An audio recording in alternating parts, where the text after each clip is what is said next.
All right, welcome in. Welcome back to the BFR podcast presented by Sports Mockery. My name is Dave, cover the Bears for SM. Of course, joined by my good friend, Chicago Bears content creator, Ficky. We don't have Jack here with us right now. He might be joining a little bit later. He might be sleeping in after a really tough loss. But no, it'll be me and Ficky for now. We're going to kind of just start this show off giving our instant reactions. I guess you can call it instant. We did not go live like we typically do since it was Thanksgiving. So right now, which I think is actually a really good time to go live because we got Matt Eberflus. We got the confirmation that he is at least not fired yet. The Bears let him do a Zoom meeting for some odd reason this morning. Eberflus, of course, talked about the end of game situation. He talked about two different things they could have done, but of course he did double down and say that they wanted to get one extra play before calling the timeout. Essentially kind of throwing his young quarterback, rookie quarterback under the bus. And then we have more news that Flus gave us that he did meet with Kevin Warren and GM Ryan Poles yesterday, right after the game. But that was more of just a about the game and the game situation. It wasn't about his job security. That meeting is actually, I guess that meeting, I would say that's what's going to be talked about this afternoon. Matt Eberflus confirmed that they are going to have a second meeting today. We'll see if that changes anything. That's probably very fluid. I would expect, I hope, and Ficky, we're going to get into this right now. I hope that GM Ryan Poles and Kevin Warren are batting or knocking on the door and having real conversations with George McCaskey right now, because that's the reason Flus is not here, in my opinion. I know a lot of people, and I'm giving Ryan Poles and Kevin Warren a little bit of credit here. I assume they're having these conversations and that's their stance, because all 31 other teams would have fired Matt Eberflus yesterday. At the very minimum, would have fired him this morning. And so for me, I hope that conversation's taken place, and we'll see. We probably won't hear anything again until Monday when the players report for, I guess, practice, I guess San Francisco. But again, Matt Eberflus did say that he expects to be there for San Francisco and that he's preparing that way. So how are you feeling, man? Yeah, the press conference was interesting. A 9-minute press conference, which they typically do. They do their virtual one on Monday, or when they have like Thursday games and they're all not in Hallis Hall. So they'll do it via Zoom. So nothing like out of the ordinary there, but it was interesting. Not only, like you mentioned, kind of throwing your quarterback under the bus, but he has done this. He said like this statement the past 3 games was like, oh, I believe everything was right with the operation. Obviously it wasn't. I don't care if how you set it up, right? Your prep of the operation is correct. The execution was not. Because let me remind you of what transpired last night or last morning. You finished the game with a timeout still in your pocket. The clock hit 0. You had the ball in your hand and you still had a timeout in your pocket. So obviously, there is something in your operation that is not right. But he goes to the press conference over and over and said, well, I think what we did is I like how we handled it. How? It went wrong. I'd rather you just go up there and be like, look, this was our game plan. When we got to it, it didn't work in the way we had because of X, Y, and Z. You give context, people are like, oh, that makes sense. We're still upset, but we're like, okay, no, your intention was good. Your execution was bad. Those are 2 distinct different things. You have your prep and then you have your post, in essence. And he just doubles down every time. And then we don't really find out what the decisions are. Like, what are the variables that cause the execution to go bad until we hear the players talk about it. And like Caleb's like, well, hey, look, I had to switch up the play to throw to Rome because I realized the clock's running down. I was told to let the clock run down. I got the play call in, realized if the ball goes in bounds, I'm not going to be able to get, the game's going to be over. So I adjusted to basically make it kind of like a Hail Mary one last shot type of play. So now you understand, okay, I see where the issues are, the cracks in the system of your plan. But for you to go up there and then say the plan was basically executed how it should have been is absurd. And he's done that week after week. Like, I don't understand. Like, at least now he's taking his accountability of like, I'm the head coach, this falls on me. Yeah, no shit. But can you like just admit that what you did when it comes to execution was not correct? Like, the whole world saw it. And one of the best things about yesterday, one of them, was that this was a nationally televised game. It was the first game in the morning. So that means everybody who enjoys an ounce of football had their televisions on to watch this game. Food wasn't prepped yet. You weren't maybe not even with your families yet. You turn this on to start your day, and everyone saw the debacle that is the Chicago Bears coaching staff at the end of this game. And what's crazy is for us, Dave, we've talked about this from last season, even this season, there's been like this year alone, Minnesota, Packers, Lions, Colts. There's probably one more I'm missing in there too. I mean, there's like 5 games this year. And we talked about in the beginning of the season, a lot of these games have been very close, like one possession, right? Even games we won.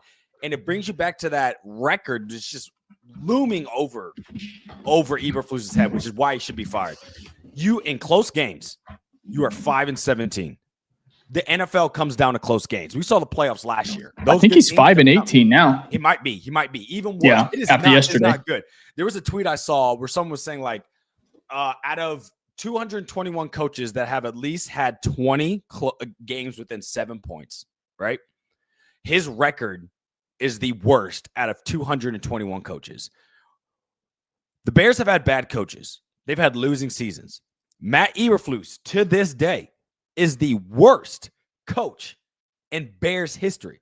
This isn't a team that was founded in like the 90s. This isn't Houston that, was a expansion league. This is one of the founding teams of the NFL, started back in like 1920. It has been 110 years or so, give or take.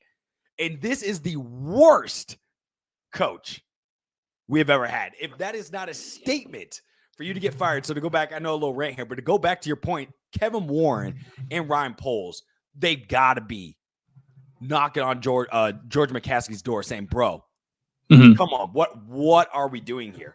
And I'll end with this. I think it's interesting that people are like, oh my gosh, why isn't Poles fired him? Why isn't Kevin fired him? And things like that. And they're like attacking them. And I'm like, I don't think you understand, because you see this with other owners as well in the NFL.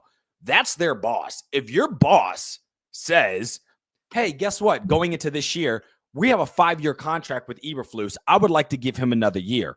Ryan Poles is like, I guess, like, I'll go with it. Goes to the podium, says, this is my guy, gives you the sales speech because he doesn't have a choice. And this is all speculation. But if your owner says that, your boss says that, what are you supposed to do? So if your owner today says we don't fire mid-season, you can't then just make a decision to fire him. I want you to. And maybe they do, maybe they don't. But if George McCaskey or even Virginia's like, that's not what we do, it's tradition. I'm not saying it's right. It just sucks. You're like, I think that's where I think Kevin Warren, who was brought in for change, same with GM Ryan Poles, they were brought in to change this organization. They've been given the green light on a lot of different things, and this should be one of them. That's where this ownership with George McCaskey, it's just embarrassing. 31 other teams, like I mentioned earlier, would have fired Matt Eberflus. Probably more than half wouldn't have hired him to be with Caleb. But the Bears continue to do what they do. We know this cycle. One thing with Ryan Poles and Kevin Warren, I think that they should have at least some pride here when it comes to Flus. They should basically shut the door here, cut him off now. It's honestly doing Flus a favor too. Like, I don't think he wants to be here right now. I truly don't believe it. Because one thing is the fans, okay? But you're telling me what we heard yesterday with the players, with Keenan Allen, a veteran who has a lot of pull in that locker room. For sure. Along with Jalen Johnson, right? You got Cole Kmet, has no idea. He said it himself. No idea what just happened, right? And then you have Kyler Gordon. You're one of your promising young corners, very, very one of the best nickels in the game. Obviously did not comment. He was asked about, hey, any underlying reasons why the Bears are losing such close games? And it was a good question, and you could see it was targeted towards perhaps getting something about Matt Eberflus, right, being the common denominator here. And of course, Kyler Gordon savvy said in a big smile, no comment. He's not going to make it. Not going to make a comment on it. And then you got Jaquan Brisker this morning when Flus finally was able to join the Zoom or whatever, being fashionably late there. Sent out a laughing emoji, right? It's just Flus does not want to be here. And if he does, I mean, I've seen some crazy shit. I don't believe it. because on Monday morning when the players arrive and you're game planning for San Francisco, it's like if they would have kept Shane Waldron, right? After that 3-game, just a brutal stretch for Caleb Williams, where you were worried about his development, right? Now you got Thomas Brown, OC over here, continue to do great things with Caleb, fourth quarter Caleb. We'll talk about that later.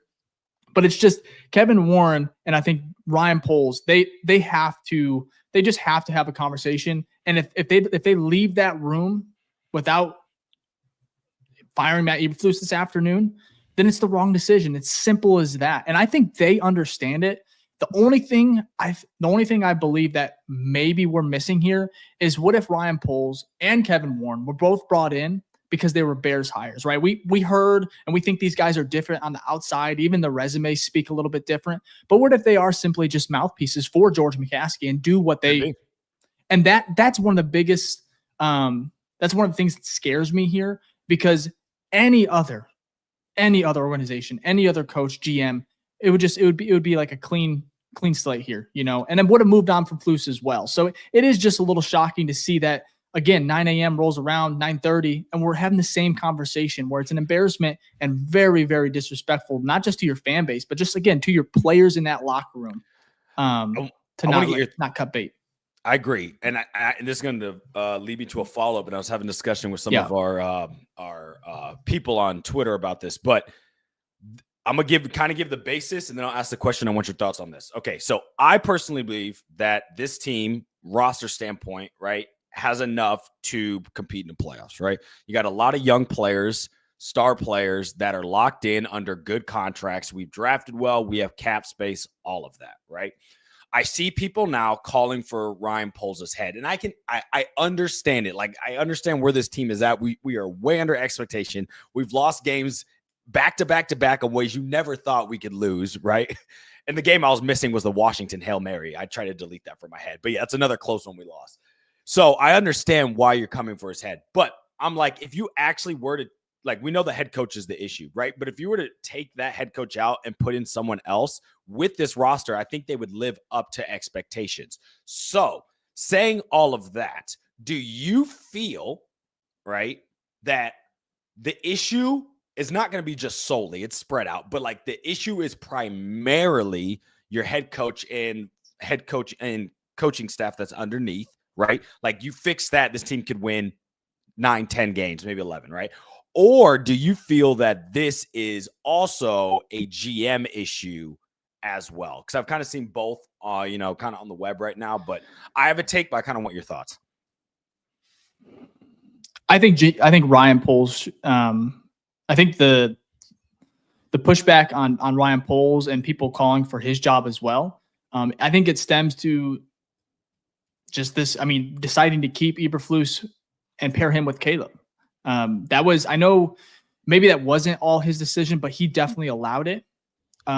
He is the GM after all. So no matter, even if George McCaskey has the final say, that's still going to reflect on the GM because he's the GM.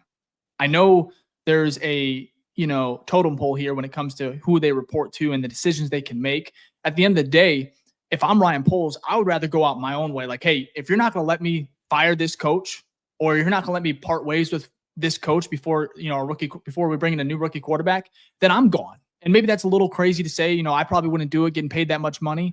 I wouldn't, but it's like, if he was a better man than me and most people, it's like, hey, it's my pride. It's my resume. Right. And now the McCaskies are kind of screwing up how Poles is being looked at, right? How he's projected. Right. And that's on Poles because he's allowing this as well. Same with Kevin Warren. That's why I think those two, if they both were on the same page and saying, hey, we want Flus gone, I think it would have happened. I just don't believe that it couldn't. I don't think McCaskey would be able to just, I guess, push those two away if they're in the same boat. And maybe they are. Maybe I'm totally wrong. It's just McCaskey. We don't know. That's the problem. We have no idea who's. Sorry. Go ahead. Yeah, I was just saying. You said it. National TV, Thanksgiving, a holiday. Literally, today is Black Friday. Like, I know we do Black Monday about coaches being fired. Like, there's no better opportunity. Come on. Here to fire Matt Eberflus. And it's such an insult, man. It really is. It's just such an insult to just Chicago, the fan base, the players. And I'm not really surprised because we've seen this it's been embarrassment after embarrassment. And we've seen this cycle. I think there was a comment here, time is a flat circle, and it's 100% the truth. It is true with this team. And as every game unfolds this year, I really truly believe that I've lost a little bit of faith in I guess the independence that Ryan Poles and Kevin Warren are both actually operating with. And that's just, again, is that all their fault? Probably not. It's more on ownership, but it's very, very deflating, frustrating. And one thing I will say this before I hand it back over to you, Vic, about this question here, because you said you had a take on it, which I am interested to hear, but I am excited, even with all of this chaos. And we're going to get to Caleb Williams here in a little bit, but it doesn't seem to be breaking him.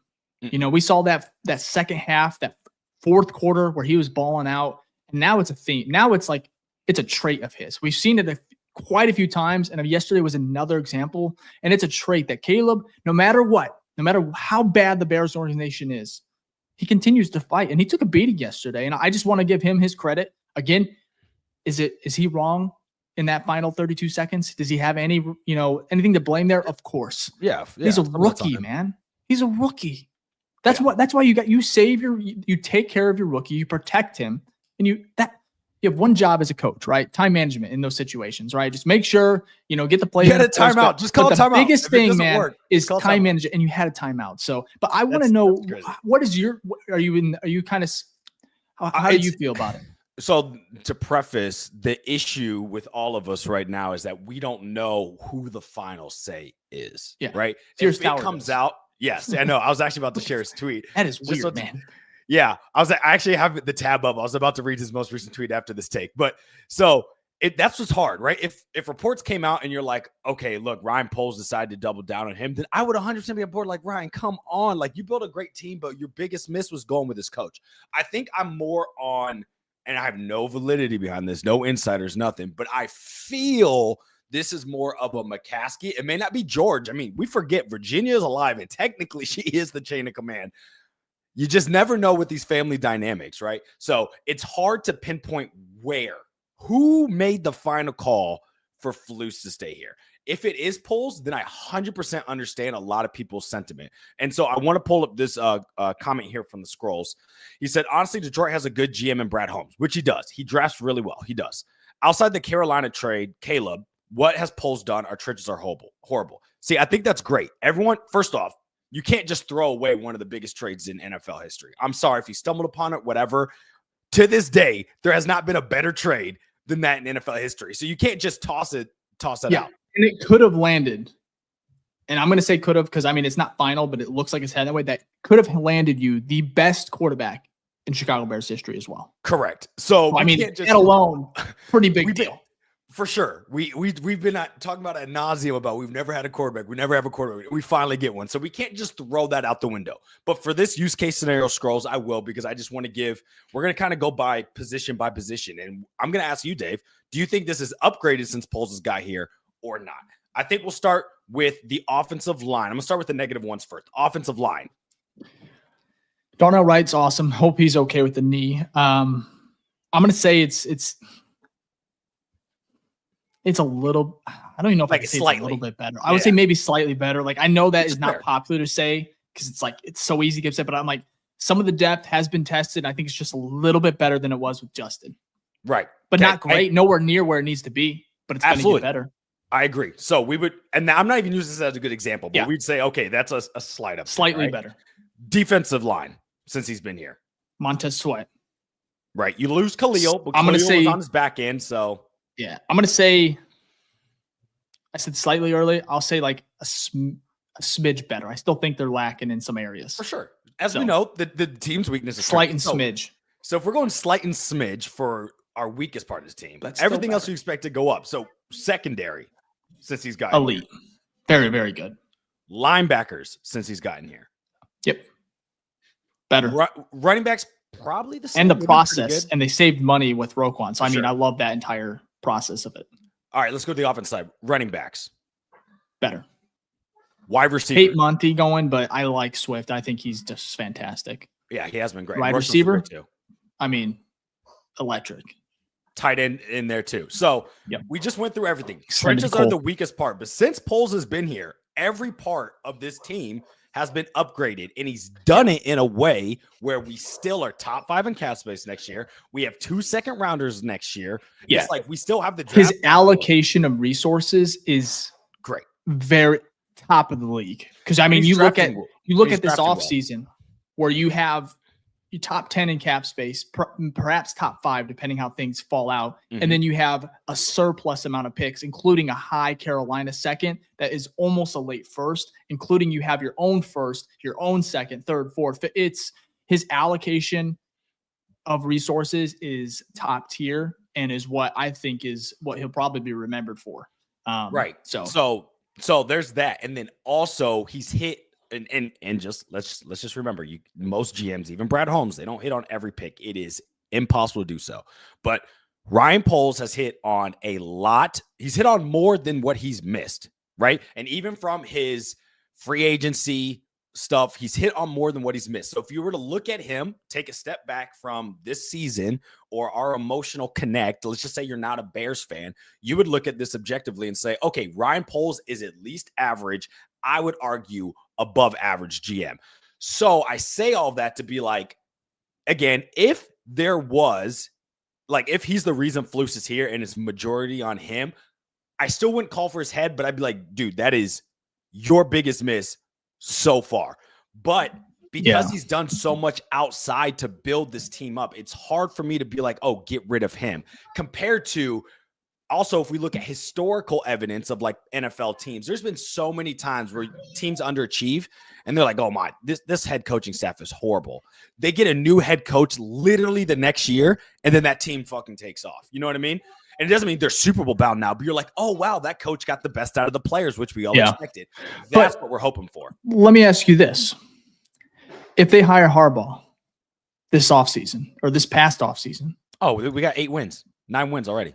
That's what I'm saying. Even if all the results are the same, where it's like the up and downs with Caleb, that 3-game stretch with Shane. Shane's probably not here, but all I'm saying, even if there was ups and downs and there was maybe a game or two where they lost, it's like the ones that they should have won. And I'm not even going to name them. We know there's at least a handful now. Harbaugh would have been perfect. He would not have done what Flus has been doing at the end of the game. To really just cost. I mean, Matt Eberflus has costed the Bears so many games this year. It's crazy. It's honestly right. Remember when we used to get onto Vegas for costing the Bears games with some muffs, whatever it might be. It's like Flus is like almost doubled that, maybe tripled that. For sure. In his 3-year career, absolutely. And all he had to do was he didn't even have to catch the ball. He just had to call timeout yesterday or prevent defense against Hail Mary. At the end of the day, bro, even if you see the clock going down, like you're like, oh, we fucked this up tremendously, which we did. Timeout, Hail Mary. You have to give yourself a chance. You literally just saw him throw a Hail Mary against you. You gotta give yourself a chance to do it. Which is crazy. I know people talked about Rome kind of on that final play where it was a pretty good ball and Rome continues full speed. I don't know what happens. If he continues full speed, I would have loved to see what would have happened, right? Because he probably would have made the catch. I'm like, does he get in there? Probably knowing our luck. I tackled at the 1 situation. Yeah, but it's like tackled at the 1. But one thing I want to say here is when I was watching it yesterday, all unfold, 32 seconds. You know, when sometimes like the players, like they don't understand that a timeout's called, right? And then they let a few seconds, 5-6 seconds continue to go. Players still confused. And then it's like then you see the refs running in, and they kind of signal sideline timeout, whatever. I was waiting for that to happen. And I could not believe it. One of my good friends, he was watching the game. I guess he had to work or something. Anyways, he had the sound off. And he thought the Bears didn't have any timeouts. He didn't realize till after watching the highlights that they had a timeout. Killed him. Yeah, because you're like, we're all sitting there. They're literally, the announcers are saying like, yo, timeout. Like, wow, they're running down a lot of clock. The last play, there was 33 seconds. Normal teams can get like 4 plays in 33. Well, you have at least one timeout, so maybe not 4 plays. You can get at least 2. Some people might be able to get 3, a fast field goal out there. The Bears in 33 seconds with a timeout got 0 plays. Or 1, I guess. They technically got 1. But wild. But well, the season is now over because you win that game. I was talking myself into running the table, finishing 10-7 because you beat 10-1. You beat the 10-1 Lions. It is crazy. The last 3 games against the NFC North has been 3 games against the NFC North. All they lost by a total of 7 points. Yep. Right? It's unreal. They should have beat 2 of them. They should literally be 2-1. No, scratch that. All 3. All 3. They lost. They lost a block kick against Packers. Mm-hmm. They lost in overtime because of that Caleb sack. They got the ball first. Should have won that one. And then we saw what happened yesterday. Crazy to think about. That. See, that tells you that the talent, as Keenan Allen said, like you mentioned earlier, he said the players did enough to win. Mm-hmm. And they've done that 3 weeks in a row. The talent gap is better than I expected. I think it's with the skill players. I still think the trenches are just drastically different. However, with Caleb and his elusiveness, even Thomas Brown and how he's calling, I don't like the QB draw that led to the sack on the second to last play of the game. Well, look, I have second and 20 QB draw. I'm not necessarily mad with it, but it's execution. Like maybe that's not the best play call. I agree with you on that, but there's one player that I don't like to call for. So yes, I don't like to like be so negative, but anytime Larry Borum is in for the past 2 seasons, I lose my mind. He comes in and gives up a big sack. It always happens. Yep. And he did. I think he gave up like 2 of them. And I know it's a QB draw, but I'm like, bro, that's why I know you can't help when your starting tackle Darnell Wright goes out. But know your personnel. Know who's in there. Darnell Wright's out. You have Larry Borum. It's just it's tough. That was sickening because I would allow him to just Caleb. I mean, he's thrown so many good balls to the sidelines, right? Just nice out to Cole Kmet, or even go. The middle's typically been wide open on those final 2 plays. You could have just went to somebody, Keenan, right? That was a favorite target. Keenan, who has been the Bears, arguably the Bears' best wide receiver in the last several weeks. He is just spectacular. Spectacular. And I hope, which kind of 180 here. We get to that. We'll have lots of time to talk about the offseason, but I would like to have at least see where the negotiations are with Keenan. But there was a nugget here that I think David Kaplan dropped where it was an interview with Keenan, and Keenan said about his future with the Chicago. He said, it's either here in Chicago or I'm going back to LA. So kind of balls in our court, but I think he's worth the money. He's worth the money. He's shown it.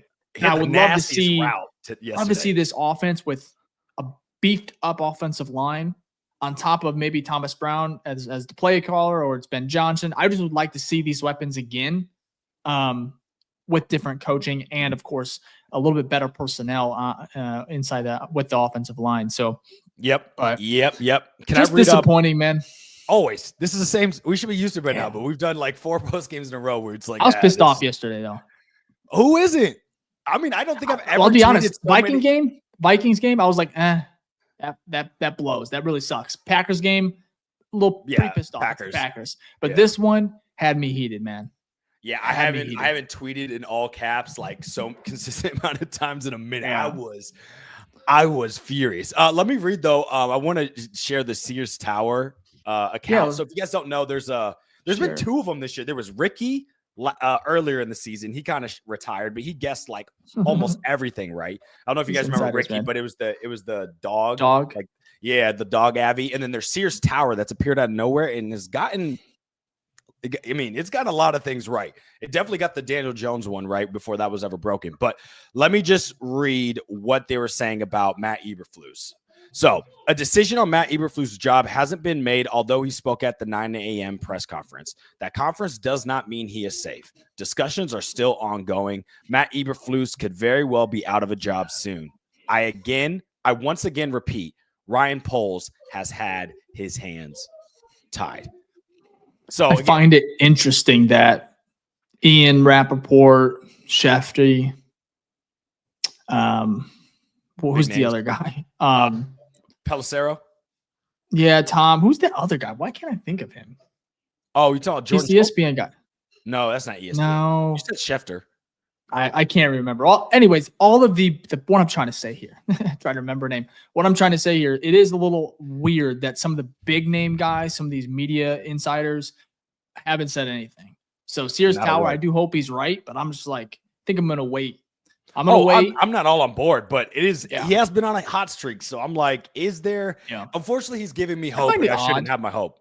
Yeah. Oh, Hogue had another one as well where he said that, which he actually called out Matt Eberflus, and it was a really good tweet. It was about how Eberflus said it's just normal process now, like, or just normal. Things are just going normally as far as like, hey, Nothing's meeting the changed. media, all that. And I think Hogue, which I could bring it up here, he brought up, what did Hogue say? Let me see here, because it was actually really good. He basically was calling out Eberflus for saying that even though he said it was normal, it's not really normal. So he said, this is from Adam Hogue, CHGO, says, I know Matt Eberflus said the operation has been normal since yesterday's game ended, but hardly feels that way. Trust me, the frustration level with the head coach inside Hallis Hall is high, and while there remains significant doubt that George McCaskey will allow an in-season head coaching change, I'm not sure a final decision has been made. The real deadline on this is Monday when the players get back in the building. You saw how the Shane Waldron thing was handled. It wasn't clean, and it took almost 48 hours, but a change was eventually made, and it led to instant improvement. So I think that's a really, really good take. But again, it's just the Bears. So I'm just like, until I see it, I'm not going to believe it. It's like how, it's like with the Packers. Like, until we beat them, I'm not going to believe that we can do it. So no, that's fair. We'll see, that's probably best for your mental because you don't get disappointed. I mean, that's how I am with the Packers too. But for some reason, I'm just like 5 games left. 5 games left. They might just let it ride it out. They've really, I mean, am I talking myself into that? Look, all that matters is that Thomas Brown keeps calling plays and developing his relationship with Caleb. That's all I give a heck about right now, because what they're cooking up on that side of the ball is working. Still slow starts, which blows my mind. We can't figure out what to do in the first quarter. That's football. But the development they're having over there, and maybe he becomes a head coach. We don't know, but it's interesting. Might not be in Chicago. Oh, Thomas Brown's going to for sure. He's very, very good. Resume. Okay, you want to actually get to before that, we're at the halfway mark. We'll do our read and then we'll get kind of to our game recap. We've spent a lot of time on Flus, but we'll actually talk about the players and the performances here coming up. So, first off, you've been watching this early morning edition with Dave and I on the BFR podcast. We really do appreciate it. Thank you so much. Hopefully, all of you guys' Thanksgiving was fantastic, even though the Bears shat the bed, as DJ Moore would say. So, thank you for joining the BFR pod. Really do appreciate it. If this is your first time, please like and subscribe. And also, if it's not your first time, like and subscribe. It is free. It is FTA for the algorithm. It helps this show get out to other great Bears fans, supporters like y'all. We really do appreciate it. It's just helping the show grow. Also, if this is your first time, please give a hashtag New Face Gang in the chat. That's hashtag New Face Gang. We'll make sure to give you a shout out before the end of the show. We do that for all of our members. And then also, if you are OG in the chat, which I see a lot of you guys are, definitely getting the chat going this early morning. We really do appreciate that. Give us a hashtag OG in the chat as well. Also, it's starting to get cold. I don't know about y'all, but if you're a Midwesterner like me or from the Midwest, we know how freezing it can get. So if you want to support us but also stay warm, you can go to the BFRstore.com. We have hats and hoodies. They are thick. They are warm. They will keep you happy and cozy during this tough stretch of 5 games the Bears have had. So if you want to do that and you don't want to be embarrassed wearing the Bears logo out in public and people pointing at you and laughing, this is your next best thing you could do. Support us. Also kind of adjacently support the Bears at the same time. So we really do appreciate that. Also, the proceeds for that, I'll just go back into the show. Or as Dave said last episode, maybe we're starting a Ben Johnson fund to help get millions and millions over so Ben Johnson can be our head coach next year. Or Thomas Brown. I'm fine with either of those. But again, if you want to support us, you can do it through the show, through the Patreon store. Also, not Patreon store. Going to the next read. Sorry here. If you want to support us, you can also support us on our Patreon. We have an ongoing community there where we have monthly exclusives like giveaways, Zoom calls, mailbag episodes. We actually have our giveaway coming up next week where it's just you get free merch. You don't even have to do anything. We're just giving away shit free because we really do appreciate y'all. Also, if you join the Patreon, we love to give a shout out to our members. So here's our Hall of Fame Grizzly members. Michael across the pond. We got Gage. We really do appreciate y'all for being the Hall of Fame Grizzly. This tier is like $10, but you get like a monthly call with Dave, Jack, and I, like 30 minutes. We just talk about anything you want to. It's actually so awesome. We love it. And the Hall of Fame members have loved it as well. And then also, we got to give a shout out to our Rookley Grizzlies as well. That's Alex, Brian, Chris, Jason, and Eston. We appreciate y'all being in there. This is like $3 a month. It's like a cup. Well, we talked about this last week. Cheaper than a cup of coffee, but just $3 a month. You get a bunch of the exclusive. Basically, you can go in there and win merch your first month in there, and it pays for itself. Probably a couple months. So we want to thank everybody who has joined in there. If you want to, again, you can go to Patreon. It's the BFR Den on there. And then all the proceeds for that just go back into the show as well. So again, if this is your first time, hashtag new face gang in the chat. If you're an OG, which means you've seen 2 of our episodes. One. Oh. Yeah. No, say you've seen 1 of our episodes or you've seen 100 and what is this 16 now? You're an OG. Yeah. Go ahead and give a hashtag OG in the chat. So appreciate this is episode 116. So love it. The support has been unreal. We appreciate it, even though it's been a crazy season, disappointing season. You guys have been there every step of the way. So again, if you took anything from that, hit that like button. It's probably the easiest. And like I said, FT, I like that one for the algorithm. If you know YouTube algorithms, it just helps. So hit that like button. We're going to go ahead and recap, kind of give our game balls, go over some of the stats. I have a really good, I guess, a couple stats for about Caleb Williams and how he's been performing. But Fick, I'll let you start, man. Let's do it. Yeah, FTA and FGB. That's what we're all about here. So let's get to the game recap. So what we got here, unfortunately, I got to remind everyone that we did lose 23-20 in a horrible fashion. But honestly, looking across the board here, we didn't settle for any field goals. We scored 3 touchdowns. Now, it all happened in the second half. I would have loved to settle for just one. Oh, one would have been one more would have been nice. That is true. Just give me one. We had more passing yards. The issue with this team that we've seen week in and week out, especially after losing Andrew Billings, was this rushing defense. I think in the past 2 weeks, we've given up almost like 350 rushing yards. That's not great. It's not going to help you win, and obviously it hasn't. But first down, 17-25, 0 turnovers by Caleb again and this offense. And then we have we gave up 5 sacks, which is a lot. Caleb kind of ate 2 of those. That's on him, especially that QB draw and then that one at the end as well. And then we had 2 sacks on our end. But speaking of Caleb, man kind of went off, man. And we've been seeing this week after week after week, which is awesome to see. Caleb, 20 out of 29, 256 passing yards, 3 touchdowns, 0 interception. That is what is huge.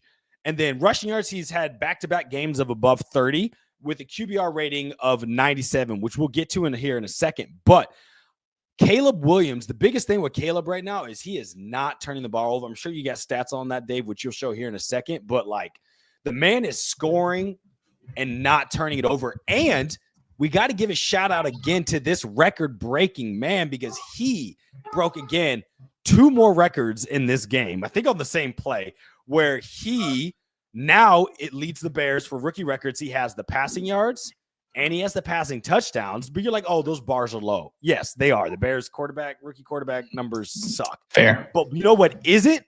Is an NFL record all time. That goes against any rookie quarterback that's ever happened in the 100+ years of the NFL.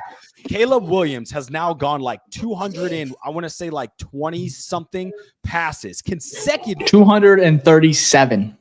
237. The record was going in was 219, which was held by. Oh, I'm sorry, 200. I think it's 247. Okay, I might be off. Yeah, it might be 240. Still, though, it's a lot. It's a lot. Yeah. And I think the record was 219, which was held by Kyler Murray, CJ Stroud and Kyler Murray. I think we're tied with that one, and he surpassed it this game. So all of that to say, which is very hard to do. Takes a little luck, of course. Oh, for sure, some drop passes because he had a couple yesterday where you're like, oh, that could have been picked. But hey, look, it is what it is. The man is setting. That's how you know he's a different Bears quarterback, though, because like any other Bears quarterback, that shit's taken to the house for sure, or very much picked off. 100%. Or you know what's the biggest ones too is for the amount of times Caleb has been sacked, no fumbles. Mm-hmm. We look at past quarterbacks, right? He's fumbled twice, which is wild.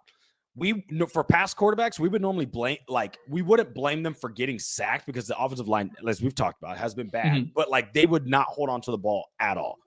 Mm-hmm. Right. And it's nice to see that Caleb, who's a smaller frame than like Fields, right, is able to just keep tight of that ball. And again, it's a numbers game. It's his fundamentals. He's not looking to run always. And so that helps. He's able to protect the ball a little bit easier because with Fields, he would just take off and he was a fumble machine, especially in the fourth. I think it's very, very interesting with Caleb because those sacks, albeit some of them are on him, he's going to get better in that area. And I have no doubt. That's one of the most exciting things because he just continues to get better no matter what. As the game goes on, he gets better, but I'm just talking about as his career in year 2, year 3. It's just, you have to be excited. Of course, if Eberflus is gone, you have every right to be excited because good coaching is going to do him wonders. He needs to be challenged, and he needs that. He had the quote about, hey, good teams, coaches lead, great teams, players lead. I understand that, but you still need a coach. You still need guys to be there, help your players out, save them from moments like yesterday where Caleb, again, a rookie, just got a 300-pound defender landed on him, and he has to get his ass up and get everyone else to the line, which, again, DJ Moore, Cole Kmet looked shook. They had no idea what was going on. Again, coaching. But at the end of the day, Caleb is delivering in the fourth quarter, and I don't know if we want to – can I bring up those stats real quick, Yeah, Ficky? you can do that. Or do and we we'll have something here? Well, no, you can do that, and then we'll go to the game balls, and then we'll bring Jack on as well. So I was going to say, do you want to bring Jack in now or no? Yeah, we can do it. Yeah, let's go ahead and do that. He's alive, folks. People were Jack is asking alive. about it. They asked about the DJ Moore body meter. I'm not even joking. There was a comment there. You can go see it. I know there's been hundreds, but go back and find it. It was quite fun. They also said Sears Tower is Jack's burner as well. So I love that. Yeah, that would be news to me. But I want to bring up Caleb because, of course, he's had some great fourth quarters here. But I don't think people realize how lethal he's been in the fourth. So this is updated for my last tweet last week. It's updated Caleb Williams fourth quarter stats this season. So he's 84 of 127. That's 66.1%. That's 15th in the NFL in the fourth quarter completion percentage. He has 808 passing yards, third in the NFL. 7 touchdowns, third in the NFL. 1 interception, tied for second. 40 first downs, that's fourth in the NFL. And he has a 98.8 passer rating. This is where it gets crazy. Justin Fields, I hate to bring it up, but I need to because it shows such a drastic difference. Justin Fields in the fourth quarter from 2021 to 2024, Ficky, Jack, he is 148 for 265. That's 55.9%. 1,605 passing yards. Yes, 1,605. Caleb has half of that in 12 games. That's nuts, in my opinion. No, it is. It is. 10 touchdowns for Fields to 16 interceptions, 61.4 passer rating. I hate to highlight it, and I can bring up Jay too, I'm sure. It's just the difference between those two is nuts. But you're seeing it here when the game is on the line, when it matters most, when you have to fight back, this kid just keeps fighting, and he delivers. Like, they marched all the way down to the 23 from their own 1 yard. 3 or 4 consecutive third down and some of those conversions. And some of those got pulled back because of penalties as well. He delivered a Kevin great Jenkins, play. hands to the face. And then Cole Kmet on the 2 picks as well. I hate that hands to the face pisses me off because, like, the guy's chin strap, I don't think it was all the way on. Locked on. And that's the only reason that helmet came off. How about they ripping off Keenan's and not calling it? And Keenan's like, yo, fuck poor you. Man showed his bald spot. Yeah, I love that. True. And you know what's funny? I knew they called the people were like excited or whatever. No, like, I knew it was on us. I was like, I know Keenan's getting in trouble for that because there was a lot of language. But another play that I want to bring on because I know a lot of good stuff from Caleb. The miss to DJ Moore on that final drive inside, I think the pack, they're on the Lions like 28 or 29. Oh, yeah. No, it was this would have got it was a crosser from DJ. And again, Caleb had a pretty clean area, but I think that knee, of course, he got hit pretty nasty on his knee earlier in the game. I think that kind of buckled. It just allowed him, he just kind of threw it in the dirt a little bit behind him too. And I know he wants that one back because he completes that pass probably 9 times out of 10. Or even 10 times out of 10. That's a touchdown too, in my opinion. And it may have been a touchdown or at least get them to that 5-yard line. Yeah. Inside the 5. And so I just think that although there's a lot to be negative about, the one positive, and not even the positive, like the one shining spot here in this entire season has to be Caleb Williams and his grit, his determination, and the way that I don't think we've ever seen a quarterback that gets better in a Bears uniform in the fourth quarter when it matters most because they're not out of it, right? Yeah. Jay Cutler, when you're down, Mitch Trubisky, certainly when you're down, you just never felt good. Of course, with Justin, same thing. Again, he had shitty teams around him. But at the end of the day, I think it's so impressive to see now he's 23, he was 22, just had a birthday, 23 years old, doesn't really have great coaching outside of maybe Thomas Brown in these last 3 games. and he's just doing so well. And it makes me very excited, of course, for next season. It's such a long ways away, and that kind of sucks. To be fair, Caleb should be used to porous line play, not great defense. He played at USC in Oklahoma. So like he has been in, I know the NFL is a completely different beast. I'm not comparing college to NFL, but like he has been in similar situations before. And what's most important, which I think, Dave, you mentioned, is that you would love to see faster starts from Caleb. Because sometimes in the first quarter, I'm like, dude, who is this quarterback? 'Cause he's just missing throws left and right. But in the second half, he makes adjustments, locks in. I don't know what it is, but every game that we've lost, every single close one that we've lost, we were down in the fourth. Washington didn't play good in the first half, found a way to play well in the back half, specifically the fourth quarter, and gave us a chance to win. Minnesota played well in the second half. We were down 11, I think, with like a minute left or whatever crazy number it was. Did 2 drives to get us to go into overtime, right? That was Caleb in the offense. You had the Packers as well. They were down, found a way to come back, get that final drive, get in field goal position, opportunity to win. Down against the Lions does the same thing. That is 4-game sample set. And you know what's crazy? This is all within like 6 weeks, which is absurd. So it's not like, oh, he did that way earlier in the season. Now he's doing it. No. This is a trend of a quarterback being able to deliver high pressure situational games. One of them was the rookie matchup prime time or 4:30, right? The other 3 are divisional games against 9-win teams, really good teams, right? And then you have a prime time first game of the day, Thanksgiving, 40 million people locked into the television, and you deliver again. So just to double down, Dave, exactly what you said. You see the stats, you see the behaviors handling it, and then all within the mess of this organization. The one thing that I feel confident about, and the only thing that I wanted answered going into this season, or at least had to be answered, was that we have the guy, and I am fully on board. He could shit the bed the next 3 games. I am still on board that this is the quarterback of the future for the first time in my Chicago Bears life. Jack, how do you feel about it? And good morning, my man. Thank you very much. No, yeah, I totally agree with you. I think the fourth quarter stuff, like when we talk about clutchness, it's definitely true that like we trust already Caleb more on a final drive than any of the other guys we've had. He does scare me sometimes. We take rough sacks. I know that, again, I will never, ever get over. What? Whoa. Flus is fired? Someone just said Tom Pelissero just broke the news. Are you sure? I don't know. I'm about to check. Sorry, not to cut you off, but I just everybody's saying he's fired right now. The source, Albert Breer, the Bears are firing Matt Eberflus. It's done, boys.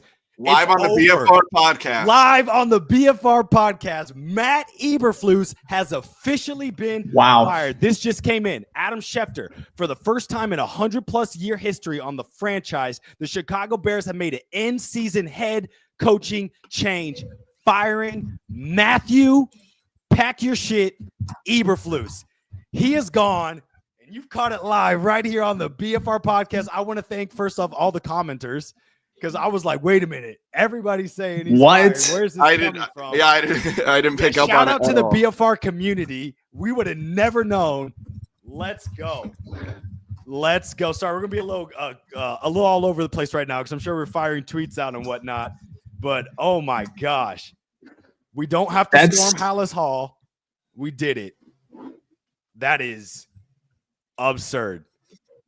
Oh my goodness. That's crazy. That is crazy. Okay. In the chat, give us your thoughts out of 10. Score it out of 100. How excited are you that the Bears fired Matt Eberflus? Shoot those numbers through. We'll have Jack throw them on the screen. Wow. Let's see. I think I could show you right here just based on all this. Yes, show these boys are fired up right now. This is the best day of everyone's lives. Oh my God, this is great. I just can't believe they did it. That's growth. That's improvement. Yes. So you think it's TB? Yeah, that's a great question. Probably. But we did talk about this though. How do we feel about it being Thomas Brown? Or do you make sure Thomas Brown is still locked in with Caleb head stab, and you upgrade someone like Eric Washington, right? A little bit of a veteran, knowing you're just going to be the interim. Like, that's just your interim, right? You're not going to be here next year, right? He probably understands that. But Thomas Brown has an opportunity to be here, but you don't want to mess up. Dave, I think this was your hypothesis that your hypothetical you brought up on the pregame. If it's working over there, like, are you putting too much on his plate now to make him the head coach? Like, I don't know. I don't know. He makes a lot of sense because he's going to get that. If you want to get a good look at Thomas Brown as a head coach, I mean, this is the time to do it. I think he's going to be the guy. I'm sure it's already been broke. I mean, they have to have that in the bag. I mean, you're not giving it to, special teams, Hightower, right? And there's no one else on the roster that I think is adequate. So I think you have to go with Thomas Brown. It has to be. So I'm sure we'll get that here in a minute. I'll try to confirm. What about you, Jack? Yeah, some of our commenters here are saying that it is him. I said this a week or two ago. I don't remember, but I said just give him the chance. Give him 6 games, right? 5, 6 or 5, whatever. Too early. Yeah, 5. Yeah, give him 5 games. Let's see how it goes. I give him the. It's too early for this. What's his name? Come on, Fick, help me out here. Raiders. Antonio Pierce. Antonio Pierce. There you go. I got Give you. him the Antonio Pierce treatment. Yeah, I say why not? But at the same time, who else would it possibly be? Real quick, hit that like button right now. Live breaking news. Matt Eberflus is gone. There's no better time to hit that like button right now if you can. So, I just can't believe it. Yeah, this is what we've been talking about. And to start the show, Jack, me and Dave were basically had a whole back and forth on like, okay, where's the final decision actually made? And Dave's like, if Warren and Poles aren't at George McCaskey's door just banging it, like, bro, you have to make the, like, you have to. You've got to make a change. And then Dave was like, well, hey, that's why you hire someone like Kevin Warren. Like, you are doing things differently than what you've done before. This move, right? It doesn't mean we're going to start winning games immediately. It doesn't mean anything for the future. But the fact that they broke tradition, now you've brought in a president you've never done before. Now you're doing moves that you haven't done in your historic franchise. It actually gives you a little bit, or I'll take Dave's word earlier, adjective, a smidge of hope that they're starting to think differently about how this organization is run, is being more caught up with the times. So crazy. You know what's crazy though? The craziest thing is that this man just had a 9 a.m. That's what's so funny to me. Press conference, and he sounded deflated. Every question: are you going to be here? Are you going to be here? How's it moving forward? Do you think your job's on the line? Oh, everything's back to normal. I'm going to be doing this. I have this meeting later. Blah blah blah. And then boom, you fire him immediately after that. That is a dagger to the heart. Like, don't put the man out there for the press conference in general. But I can't be mad about the decision. Do you think? Honestly, sorry, go ahead. Do you think he cried? Like when they told him, like, yeah, we're gonna let you go, and you think he cried? I mean, look, as a human, I probably do not see him as a human. I know, it's fucked up. Did he cry? It's fucked up, but I hate him. I don't know who I hate more in the world. I feel that, but yes, this had to be done from a human standpoint. It sucks for him. But at the end of the day, there's consequences for your actions. They're still going to pay out his contract, dude. Yeah, you're still getting paid out. You're going to go home to your family. And guess what? You're going to be a defensive coordinator in the NFL still, because your tape still shows it. You just, like, if we're going to talk about it now that he's gone, we can talk about some highlights. This man held the number 1 offense. Even last week he didn't, but this week he held it to 23 points. Like, that's pretty good on the defensive side. So his tape and resume shows that, like, his defense has been pretty good throughout his career, even with shitty teams. And he was like that on the Colts. So the man's going to have a job moving forward. But all right, Dave, I think I cut you off. What did you? I have no idea. I just thought it was. I'm still. Did he cry? That is too funny to me. I really think that's so funny. That is Jack's first comment really on this one is, did he cry? I hope he did. I really hope he did. I feel like I bet George cried having to do this. He's never done it before. I bet you George did not do this. There's no way. He sent some other guy to do it. George is still in the fucking tailgate talking. No, I know, because I would say differently. That's one thing about George. He like when Kevin Warren got hired, Ryan Poles got hired, he went and picked them up personally. Like I owners forgot only about don't that. do that. Yeah, that is funny. So I honestly believe that he went down there and did it because I feel like George is like the one thing about George is that their owners didn't come from other money. We talked about it. So they're a little bit more like understandable and empathetic about like everyday people, right? This isn't some mega billionaire that, you know, silver spoon in mouth. So he probably did do it. Did he want to do it? Did he like to do it? Probably not, because they've never done it before, right? Plus the man, what I'm shocked about is the man just gave a 9 a.m. press conference in your building. And then literally immediately after you met with him and said sayonara. So right move, though. I'm not mad about it. That is the right move. It is the right move, but it is also like a year too late, in my opinion. And I know if you want to like, oh, for sure. Or not a year too late. I guess like 8 months. They should never. Caleb has lost an OC and a head coach in his first 12 games. Good. Not good, but good because they had to go. Yeah. So sorry, it's good because he can handle it, I think. For and sure. Thank God he can. But man, that is brutal. Brutal process by the Bears. Hats off to them, I guess. Because this is good. This is still growth. It's so weird. I'm very shocked. Wow. Good, what that felt like a trade. Hitler's didn't dead. It? That felt like a comment. Hitler's dead. Yeah. People do not like flus. So we got a comment here from Marco, said, so Brown announced. So it looks like Thomas Brown is the interim, which is. Yes, Rappaport. Yep. Okay, so here we go. Thomas Brown's having a hell of a year. Hell of a month. Looking good. Yeah, good month. Good. Yeah, Rappaport said that. I'm trying to see. Yeah, here we go. So Adam Schefter as well, 8 minutes ago. Offensive coordinator Thomas Brown now takes over as the Bears' interim head coach. Crazy. This is such a weird question. I've never been fired. Like, I've never had a real job, being 21. When you like get fired again, that sounds weird. When you get fired like at 11 a.m. or something, do you like go eat lunch after? I mean, like, is he just like sitting in a restaurant right now, just like sitting there? No, he's probably going home with his family. He's probably planning a vacation, dude. He's got the next 5 weeks off. Dude, everyone getting his wife, his daughters, like we're going away for 2 weeks, maybe a month. Get out of here. Probably selling that house in Chicago. Yeah. Man, what a time. Hey, this brings me back to something that actually Mike from our group chat was asking. I should bring it up on the pod, and I think this is a fair point to bring it up now. He's like, going into Hard Knocks, right? We were like, this is the best thing ever. This is great for us. It won't be a distraction, yada, yada, yada, yada. Looking back now, I don't know. Was Hard Knocks right?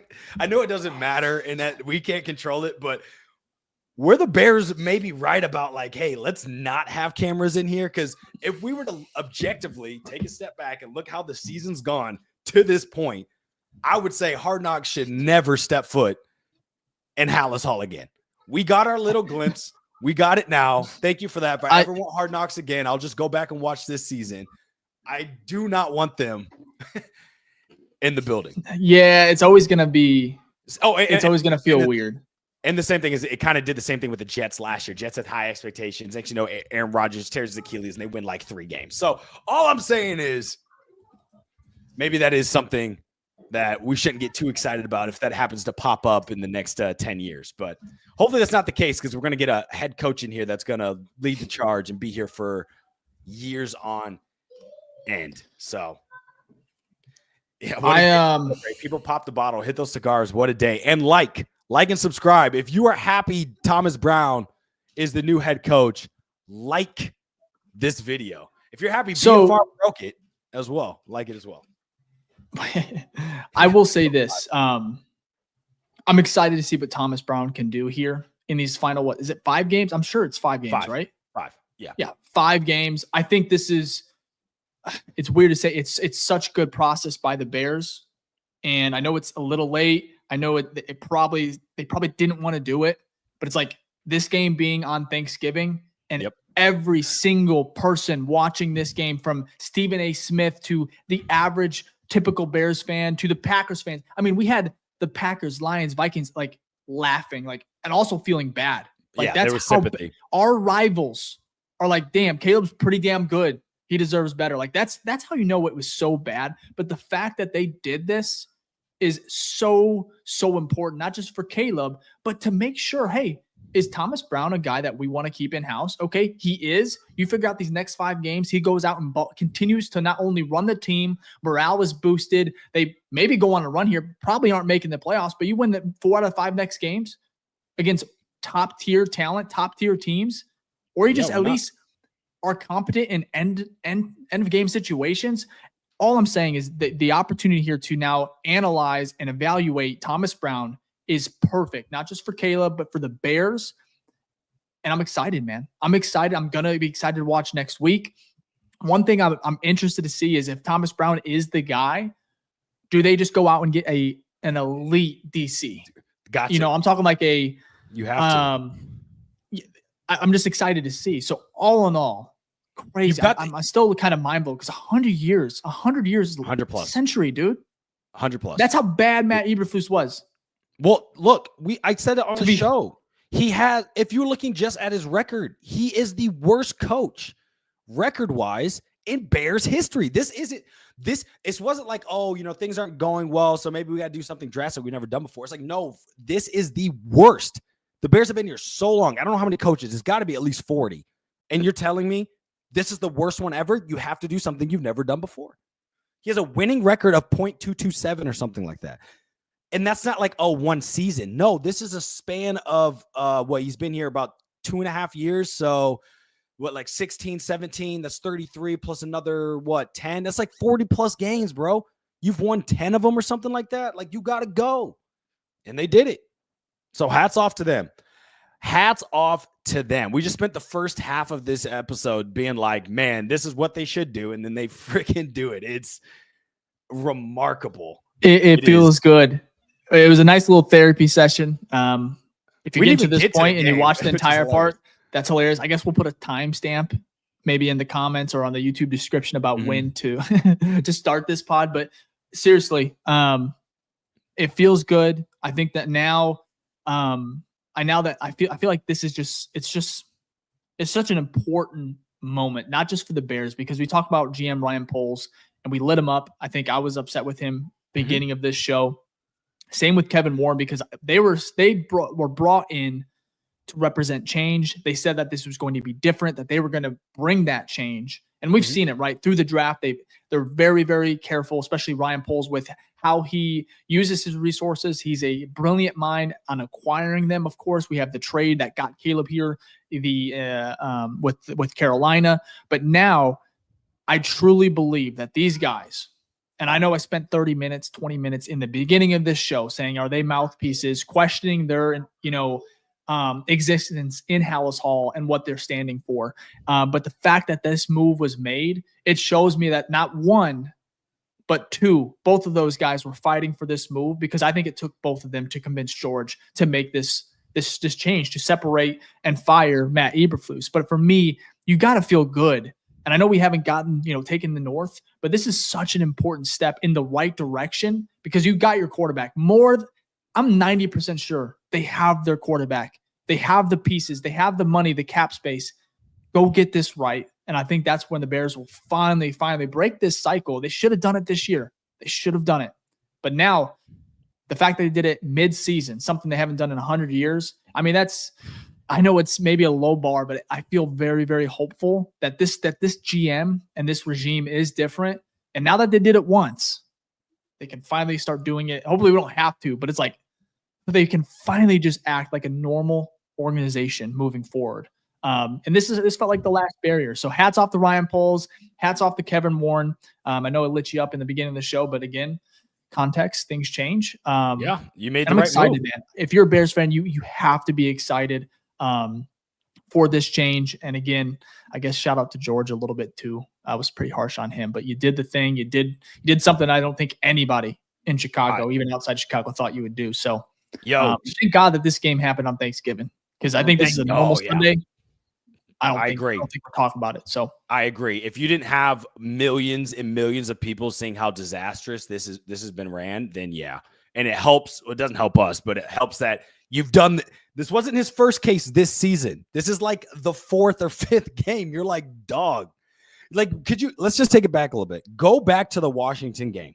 After that game and how we felt in that Hail Mary. If I were to ask you that within the next 4 weeks, similar losses would happen back to back to back to back. I don't think any of you, I wouldn't, we're not that negative, right? We wouldn't have been like, yeah, that's going to happen. The fact that it then did, normally it's like, oh, the Hail Mary happens. Oh, let's learn from this. Let's get the ship right. You know what I mean? Let's figure out clock management. Like, you know, it's funny. Jared Mayo for the Patriots, literally after the game, I guess he had a press conference this morning, was like, yeah, I texted my offensive coordinator and we had a call on Thanksgiving, be like, hey, we need to talk about how we handle end of game situations because of things like this. It's funny that other competent coaches, right? We'll see how he turns out. But like other coaches are like, hey, look, we got to learn from these other people's mistakes. But the Bears and Flus wouldn't even learn from their own. Oh, hey, look, we're getting block kicks over here, right over the left guard on the right hash because of low trajectory. And then you do the exact, you don't switch up any of the player personnel. You don't try to move it to a different hash. You don't try to get more yards. You do the exact same thing. And what happens the following week? Block kick. So I think it's just things like that where you're like, bro, you are. And then like I talked about in the beginning of it, you're just doubling down. You're doubling down on your mistakes by actually doing them again. And then you're doubling down by saying everything is fine. It's not. And this firing just proves to you that it wasn't. Crazy, dog. Like, I don't get it. It's wild. It is absurd. But the witch is dead, man. Yes. So I want to pose this question to you both real quick before I guess we can get out of here in a little bit, but I just feel pretty pumped. So I want to keep talking, but yeah, absolutely. I want to pose this question when it comes to Ryan Poles, and Kevin Warren. Do you think they will give Thomas Brown a real shot here? I think there's nothing to lose, so I don't know why you wouldn't. And maybe that's my thing is, I agree, but like same coaching staff, right? It came out of Matt Eberflus coach. I know he's a different type of guy, different type of leader. I'm just saying, do you think maybe it's a dumb question, but do you think he's 100% going to get like the same type of look that Ben Johnson's going to get, even Joe Brady, Vrabel? Like, is he going to legitimate get a shot here to perhaps win the job and then start creating his own staff and bringing them in Chicago? Like a scale 1 to 10, 1 to, or like 100, like 90% sure he gets one. Like, that's what I'm trying to figure out here. Maybe this is a dumb question. I just it's fair. I'm interested. It's fair. I would say it's like at least 80%. And why it's got to be high is because what he's been doing with Caleb is night and day prior to what they've had before. And this might be a fan perspective, right? How we eat up coach speak, which is not our fault. It's just what it is. But how he's approached questions and handling pressers and things like that, you're like, okay, look, obviously you got to execute. But from a media standpoint, you fucking sound like you know what you're doing. You sound like a head coach, right? And that is part of it. Obviously, winning helps. So if he goes out there and the offense sucks, it doesn't matter how you handle it in the press. We'll be like, dude, you're garbage. But he's done enough, I feel like, that has instilled somewhat of a significant amount of confidence in the fans, and we don't make decisions. You would think there's probably something similar to that effect with Ryan Poles, Kevin Warren, for sure the players. The players have already said it, so I'm going to take their word for it. But I would probably say like 80%, but I would love to get your thoughts on that, Jack. Do you feel the same, that like this is a real test of like what he can do? Oh, yeah, definitely. I totally think it is. Again, I always relate it to Antonio Pearson. I always will. It's the exact same story, exact same like roadmap.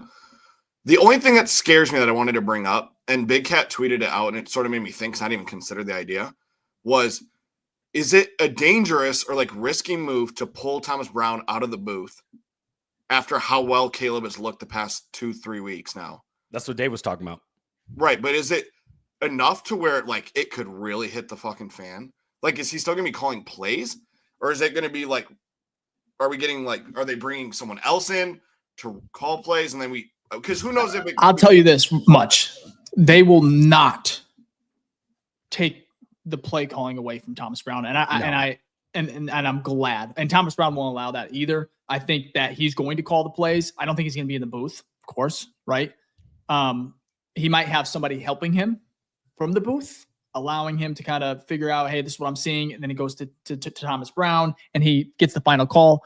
But I think this is good. This is why, and I hope, and I'm sure he's going to get it. I'm just a little, it's the Bears after all. I would hate for Thomas Brown to not kind of get the shit end of the stick here and never get a fair, shake here in regards to kind of seeing what he can do, because I think he's going to be head coach somewhere next year. And it could be in Chicago. And I'm not going to say I hope it is, but if he's the guy, it really would it would help expedite things, because then you're not changing stuff with Caleb. It's the same lingo, same offense essentially, right? And he's going to be going into next season with a guy that he's comfortable with, and he's not really having to juggle like if Ben Johnson comes to town, which could still very be a possibility here. Yeah, still on board. But it just, you guys, what I'm saying here, it's like the continuity. I know I hate that word as far as the Bears go, but it's like if Thomas Brown is legit, it's probably the best case scenario, not just for the Bears, but for Caleb Williams, because then you can go in and hire a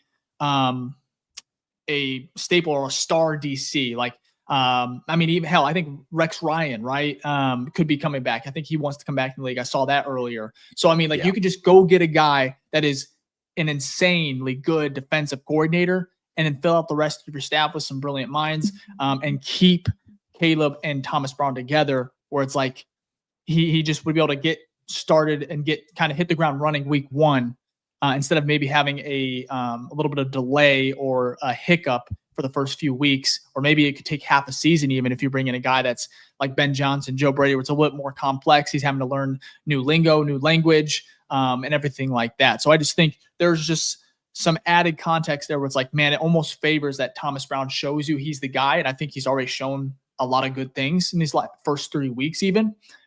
So that's kind of where I stand. And it's going to be really fun to see this thing play out and evaluate this team. But hopefully the interim coach or head coach is going to be, hopefully that bump is here for Chicago too, because I think it's already been here, but now I think these players are going to feel juiced up. For sure. It's because now they're playing for their Thomas coach Brown now. Yeah. There's a whole nother level of intention. You give them another motivation from everything we've heard. Can I update us on the Sears Tower as well? Because again, we don't know how valid this is, but the guy was kind of right again. It's funny. He is cooking. He's cooking. That Keenan Allen, celebration. He's doing well. He's cooking. Okay, so he said he wasn't able to break the news, but like he said, the press conference had no bearing on his job security. And then 17 minutes ago, he said, wait until everybody realizes that Ryan Poles was pushing for this firing since the Patriots game and was told to hold off. I apologize to Ryan Poles if that is true. Well, we don't know. Yeah, we don't know. If that is true, he is different. If that is any of that is remotely true, he's such a different guy. I think that the fact that he's pushing back on McCaskey, and I might sound ridiculous because this first 45 minutes is hilarious because we didn't see these news, but I'm just saying that is really, really positive. And that is something I love to hear.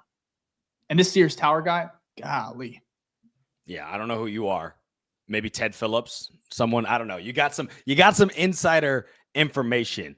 Okay, before we move on here, I do want to give a shout out first off to our Hall of Fame Grizzly member, Gage, with the $5 super chat, and said, okay, boys, seriously, are the rest of the games winnable with Eberflus gone? I think any game's winnable with, first of all, the last 5 games were winnable. Have been winnable. Eberflus here. So I don't see why the next 5 aren't winnable as well. And hey, you win out, finish, what is it? What could we finish? 9-8? You could fight for it. You know what sucks though? Since we've lost a couple in a row now, I'm like, man, that draft pick looks nice. You know what I mean? Yeah. I do want us to win. I want Caleb to learn how to win. You know what I mean? And get rewarded for the whole offense for their efforts. But let me bring up friend of the show here. Awesome, legendary Chicago Bear. He tweeted, "To go where you haven't been, you have to do something you've never done." I think that's poetic. And who was that? Was that Kyle? Kyle Long. Kyle? Yep. Yes, sir. It's true. It's true. Yep. You can't keep doing the same thing over and over and over again. I do want to pull up one of these questions though, because it kind of got answered, and I want to still give credit to Paul here on YouTube. Said, what can be the reason for not firing a coach mid-season? I don't know. That's what makes it infuriating. What can be the reason? So it's just, I think it's the streak. 100+ years. They see themselves as a first-class organization. I think also when it comes to McCaskey's, it's just they pride themselves on that, right? They hold their hat on certain things. This streak of not firing a coach mid-season was probably at the top. And yeah, I think that's it. Every other franchise does it. They have every franchise has like a winning mentality, business first. And I think the McCaskies kind of have that. They did. Obviously, they changed their tune here. And I think Flus just kind of obviously was so epically bad that they had to. And of course, the holiday game being on national TV definitely played a role. But I think it's just like it was just their practice, their process, their beliefs, their belief system. They were stuck in their ways. Credit to them. Finally, again, I still think it's so funny having him do that 9 a.m. Zoom. That's the last thing we'll see from Flus is that 9 a.m. Hair was a little messy. It looked like he had a long night. He looked pissed off too. Yeah, he looked defeated, and I mean, as he should be, because he's made this team defeated in the past 6 games. But he said, 6-game losing streak? I'm preparing for San Francisco. No, you're not, buddy. No, preparing for Cabo. Yes, yeah, that is right. That is right. See ya. First class tickets. You're still getting paid. I want to see what that. I want to see what that. That's a good one. Marco said loyalty to a fault. Yep. And it's been their biggest, one of their biggest heels or Achilles heel. Yeah. Is that right? Yep. Yeah. When you lose a locker room, I think that was the big one. When you got players basically you can lose games, but if they believe in you, fuck the fans. And I get that because we're still going to show up. But the players, no. You think Keenan's going to be like, you know what? My ankle, I'm not coming back the rest of this year. I'm not. Like, seriously, it got to the point where the players, I think it would have been chaos. Similar to like Shane Waldron, if not worse, if they would have kept him. Yo, I know it's so sad because we're talking about the players, right? But as we saw with the press conference, Brisker tweeted the laughy emoji. Tell me why this man tweeted, "God makes no mistakes." It's like 17 minutes ago. I'm like, bro, Brisker, he had to hate him. Had to hate him. There's no question about it. There's no way you're tweeting like that. And hey, you could. I honestly, I think I almost want to switch hats. I feel like I can wear Bears gear now. Yeah, like I might wear it, or might buy some. It's Black Friday. I just seen that comment here. But yeah, that Brisker, that is so funny. Someone said, and magically Brisker doesn't have concussion symptoms. That's crazy. It's crazy. I mean, look, we all feel like we're concussed after watching this team over and over again. That's for sure. Like, gosh, bro, losing in the fashion that they lose is just tremendous. Like, it is. I don't know. There's no way it can get worse. Like, the offense maybe takes a little bit of a regression because, like Jack said, it moved from going in the booth to just focusing on that. But now you have to do the play calling. But I promise you, this team is going to be more prepared going into games.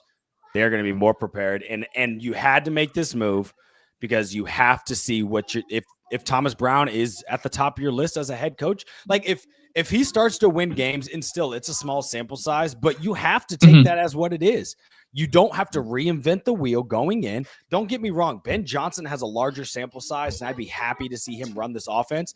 But you know what you would get from this that you don't get from Ben Johnson? Seeing him as a head coach. You still don't know how Ben Johnson can be a head coach. You know how he can call offensive plays. You know how Thomas Brown can call offensive plays. You don't know how either of them can be as a head coach. So if he starts to keep this ship in line, which, like Jack said, pregame, I think, or maybe the episode before, you're like, look, all these people have to start from somewhere.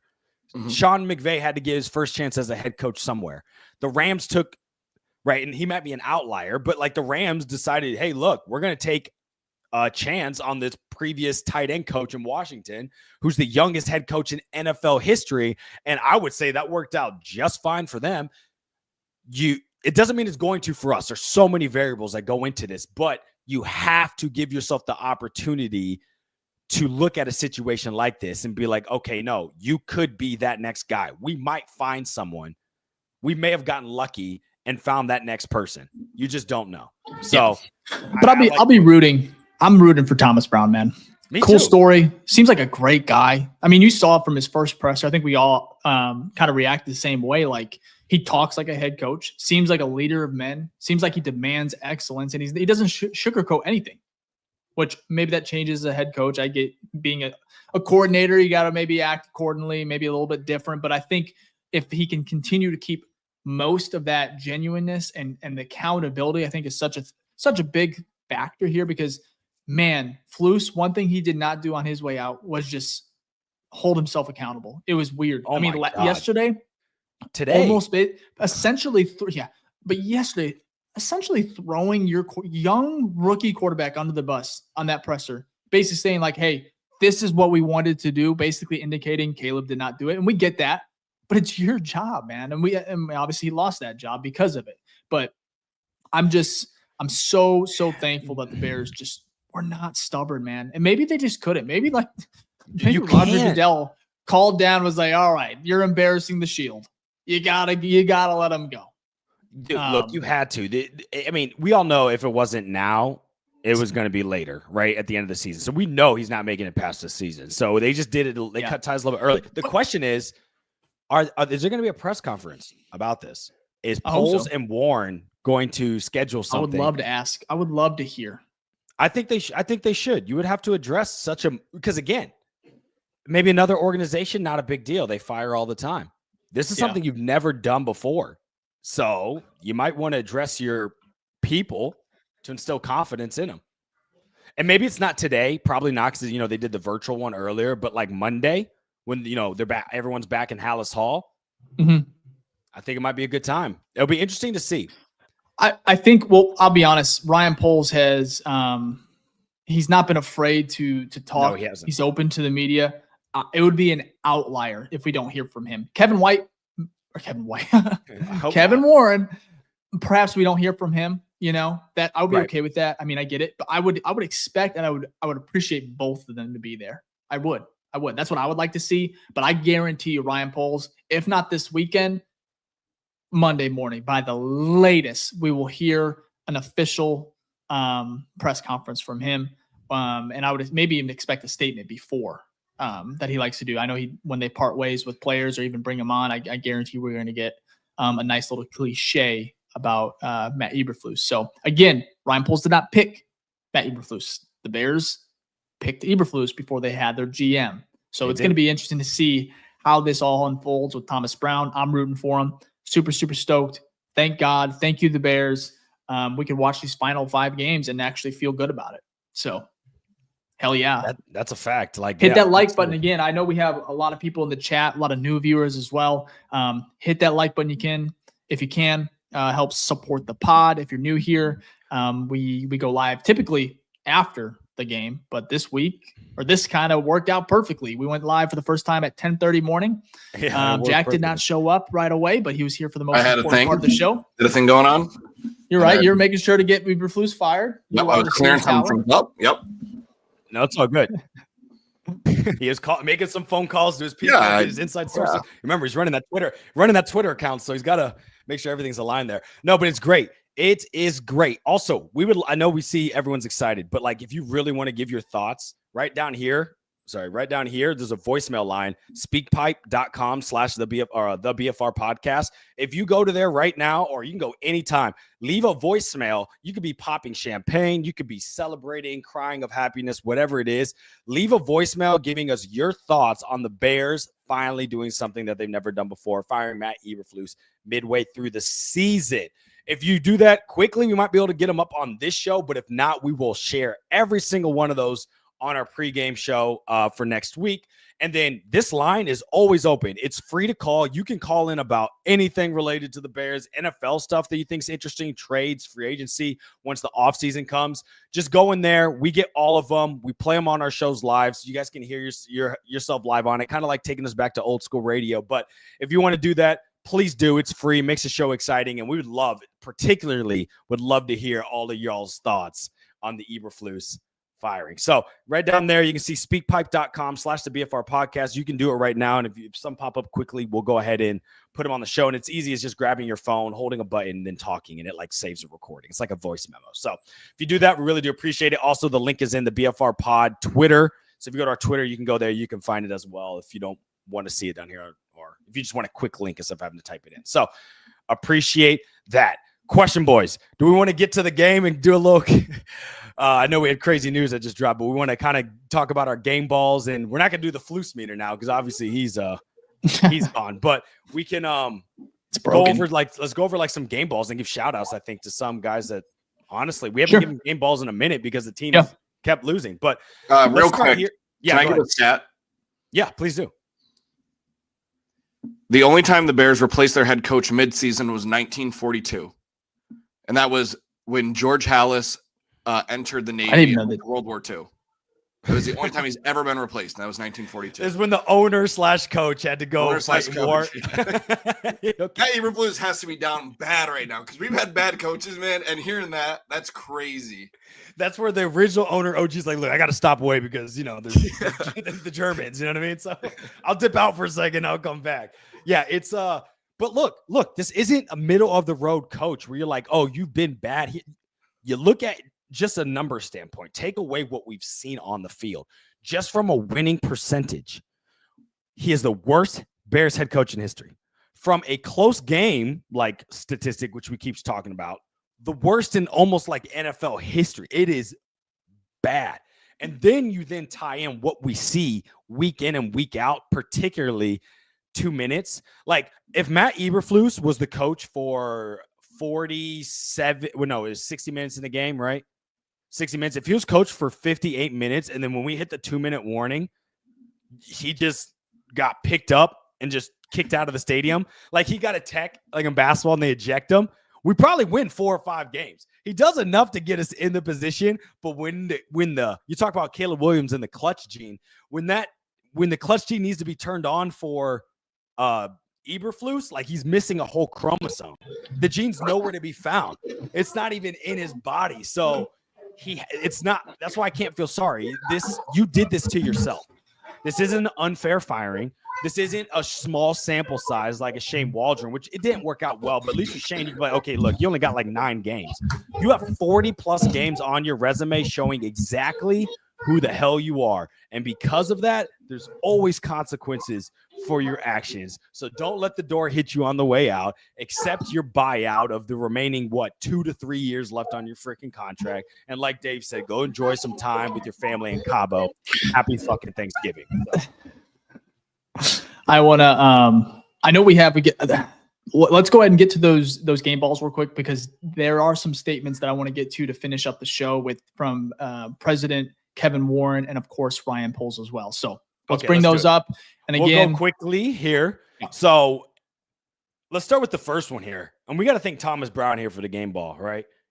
Because we have not seen DJ Moore all season. And you know what? He did have a brutal drop that we're all like, oh man, on that third, that like basically that post on like 3rd and 18, and he dropped it, almost got picked. But after that play, that man balled out, right? And he had that beautiful fade. Caleb threw a beautiful dot to him in the corner of the end zone. I think that's actually this play where he's catching it. But he went 8 receptions for 97 yards and 1 touchdown. Hats off to you, DJ Moore, because we have not seen you utilized in the way that you should be. And since Thomas Brown has been here, you have been that. Who would have thought your wide receiver, who's built like a running back and is great with run after catch, is getting the ball quickly and making decisions? Wow. Who would have thought that would have led to positive yardage? So hats off to you, Thomas Brown. And then also hats off to DJ Moore for actually balling out this week. And last week he did well as well.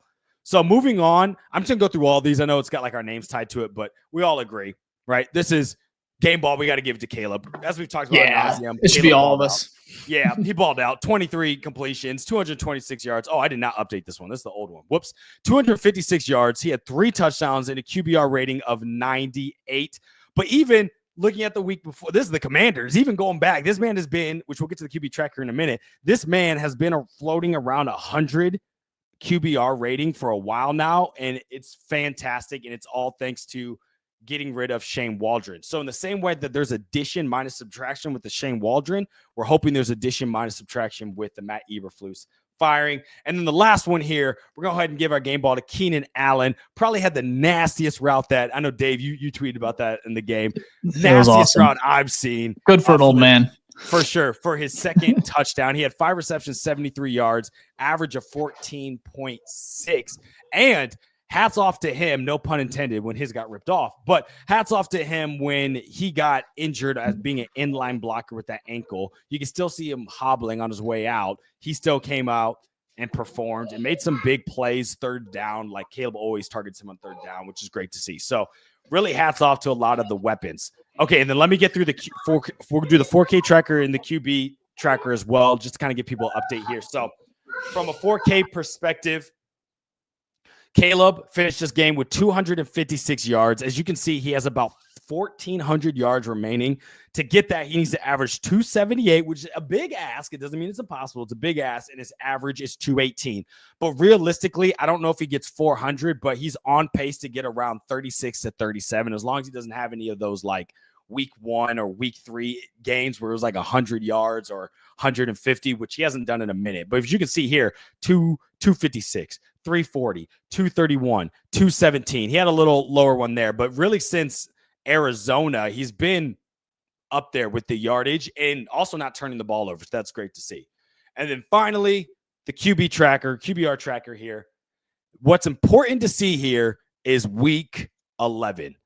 He was a 63 rating. Since Thomas Brown's been the offensive coordinator, that's 3 games now, 3 size sample set, 95, 103, 98. I think 0 turnovers in that span and 7 touchdowns or something like that. So man has been on fire. Thank you, Thomas Brown. Thank you, Caleb, for stepping up and being clutch, as we've talked about. Thank you to the weapons for doing your thing. All we do, really, this offense is not that far away. We get the line addressed this offseason. There could be some exciting, like my whole viewpoint, my hope is through the roofs right now because they actually did something that I never expected they would do. And now we have a very favorable position. We have an exciting young rookie quarterback with weapons that are locked in here, except Keenan Allen, but most of them locked in. That is going to be very, very appealing, very attractive to potential offensive-minded head coaches. And even if we don't go offensive-minded, it'll be a very attractive place for head coaches. I firmly believe the Bears, because their roster is good and they met under expectations, they're going to be the number 1 most attractive spot for a head coach. So this offseason is going to be exciting. Well said. That's all I got. Exciting. So let's go ahead and finish up the show here. I want to go ahead and end with the statements, and then maybe we'll get to some voicemails if we have time. I know we've been going for a while, so we appreciate y'all. Again, hit that like button. But I want to talk about the statements from Bears GM Ryan Poles and President Kevin Warren. Both of these guys released one just a couple minutes ago regarding the firing of head coach Matt Eberflus. So this is from Poles. This morning, after meeting with George and Kevin, we informed Matt of our decision to move in a different direction with leadership of our football team and the head coaching position. I thank Matt for his hard work, professionalism, and dedication to our organization. We extend our gratitude for his commitment to the Chicago Bears and wish him and his family the best moving forward. Again, that was Ryan Poles. Here's Kevin Warren, CEO, President of the Chicago Bears. I support Ryan and the decision that was made this morning. We understand how imperative the head coaching role is for building and maintaining a championship caliber team, leading our players and our organization. Our fans have stood by us and persevered through every challenge. Yes, we have, and they deserve better results. And yes, we do. Our organizational and operational structure is strong, focused, aligned, and energized for the future. Spot on. Not they bad. Deserve more. What if Sears Tower is a Ryan Poles burner account? That's funny. It could be. But yes, well said. Thank you. We deserve more. Every level. The coaches deserve more. The players deserve more. The fans deserve more. This cannot be your level of acceptance, is mediocrity. It cannot be. You have to set, well-run organizations have set higher standards, right? You look at the Patriots, everyone talked about like Bill Belichick being a piece of shit and all this type of stuff, but like their standards were high. It may not have been the most fun, exciting place to go as a player, but they understood every week they had an expectation that we are going to come in well prepared and we're going to execute. And they had a quarterback, obviously, that felt the exact same way. So that helps. But that's why for 10, 15 years, they did what they did. And you see it not only in football, you see it in other sports. The teams that keep those high expectations, high standards, it leads to success. We cannot keep lowering the bar, being like, well, this is okay. This is okay. So this is the first time. It hasn't moved up. The bar's not through the roof, but it took it from here to now. At least we're like here. And I will take that as a win moving forward. And we just got to keep building on that. So we just got to keep building. So I'm just so happy. So happy. It's crazy. We do before we head out though, we do have some voicemails. Some more came in than we have one from the actual game. So if you guys don't mind, we could hit those. You go with up? Let's go through them and then we'll close up the show. A very, very good show. Absolutely. Episode 116, perhaps one of the most critical. For sure. Let's go ahead and start with Marcus. I think this was halftime of the game. We'll see here, but there is simply not enough beer in the world to get through the second half of this game. That is all.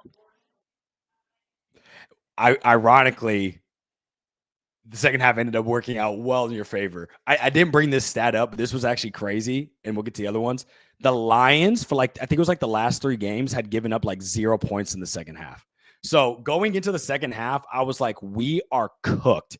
If we can't score the first half, this Lions team has been phenomenal in the second half. And wow, that just gives even more praise to Thomas Brown and that offense and what they were able to do against. We talked about this, a number 1 secondary, but all advanced analytics. So, but thank you, Marcus. Appreciate the voicemail there. Okay, the next 3. Let's do Gary next, and then we'll do Phil to finish off. These ones just came in, so probably about the Thomas Brown firing. So let's start with Gary. Hey, fellas. Just got the news that Flus is gone, and all I can say is about time, because watching that game yesterday, I just had no emotion, nothing at the end. I wasn't even screaming at my TV because I knew exactly what was going to happen. And it's about 2 games too late. I think you could have probably got rid of him after Green Bay. But, with all the names being thrown around, Ben Johnson, other coordinators, we have no proof that they're any good in situational decisions, which is what Flus's biggest problem was. So what are your thoughts on maybe getting a proven guy who's at least been an interim head coach? Maybe not Thomas Brown, maybe so, but just somebody that's actually made decisions in crunch time before. Thanks. It's a good question. I think we kind of talked about it. I think this is a win-win because you're going to get some of that on the resume so you can see how Thomas Brown handles some of those situations. Because look, 5 games left. A lot of those could still be close games, right? It's very possible because we have a talented team. So I think that we will find out after these 5 games that we feel much better about how he handles some of the coaching abilities. The first sign will be if he can get a challenge call right. If he can do that, then look, you've already won me over. But yeah, appreciate the voicemail. So let's end it here with both of Phil's. He sent in 2, so we'll see if one's an accident. But let's start with the first one here, Jack, if you don't mind. Do you believe in miracles? Dreams do come true. Yeah, that was a short one. Okay, let's go to the second one. Something beautiful happens in this world. You don't know how to express yourself, so you just gotta sing.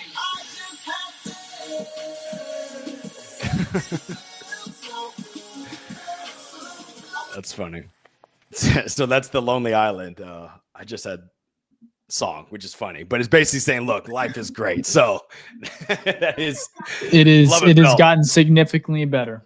That's yes, for sure. Yeah. Vibes in less than an hour. Obviously that happens after watching the BFR Pops podcast, but the vibes have tremendously shifted. And so, like you said, I think it was a comment that Jack just put up where said the Bears are so back. So absolutely good stuff. You think Thanksgiving was awkward at all?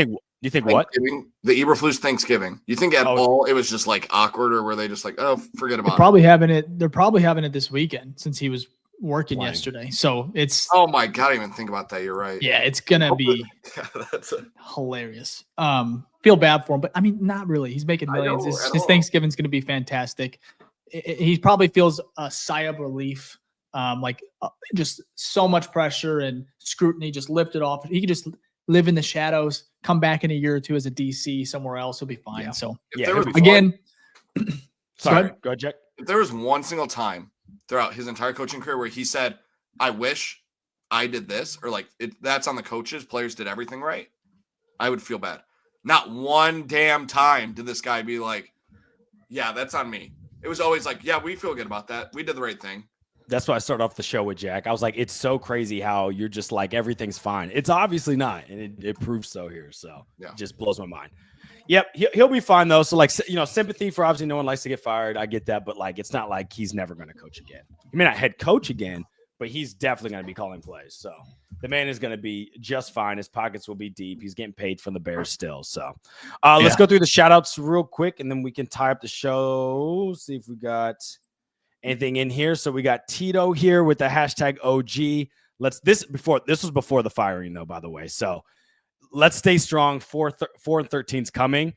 Look, we got the number 9th pick right now in the NFL draft. So I'm not necessarily too mad about it, but let's move on to the next one here. We got Big J on YouTube with the hashtag OG. Appreciate that.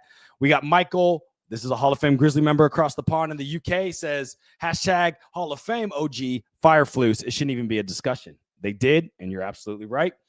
We got Gage, who's also a Hall of Fame Grizzly member on our Patreon with the hashtag OG. Appreciate that, Gage. We got Adam McMath with the hashtag OG. Appreciate it on YouTube. We got Isaac Everett with the hashtag OG Bear Down. We absolutely bear down. Throw bear downs in the comment right now because Flus got fired. Let's go. Mr. James here on YouTube says hashtag OG updated. Hashtag Flus season is over. It is. Thank God. Plastic Rockets with a hashtag OG Bear Down as well. We got Phil. Appreciate the voicemails with a hashtag OG. I mean, what a time to be alive. Isn't this just fantastic? This is I still am just in so much shock that this happened. Yeah, I'm just excited to see. I'm excited to see what this team, how they feel, what they look like, energy wise, and how they can finish this season. So it's gonna be exciting. Lots to look forward to now. Finally, since Eberflus is gone, so we'll be back later in the week. I'm sorry, we'll be back after the weekend to preview the is it 49ers? Yep. San Francisco. We'll talk a little bit about what to expect from Thomas Brown, and we'll have a good show for you guys next week. Probably aiming for next Friday, maybe next Thursday. Just depends on how everything kind of transpires the rest of the way. So we appreciate the support. It's going to be a fun final 5 games, like we've mentioned. Again, if you're still on YouTube here and you're about to leave, hit that like button for us. Apple, Spotify listeners, we love you. We appreciate the support over there. And again, we'll be back next week. Crazy. We'll be back though. All right. Yep. Peace. Bear down.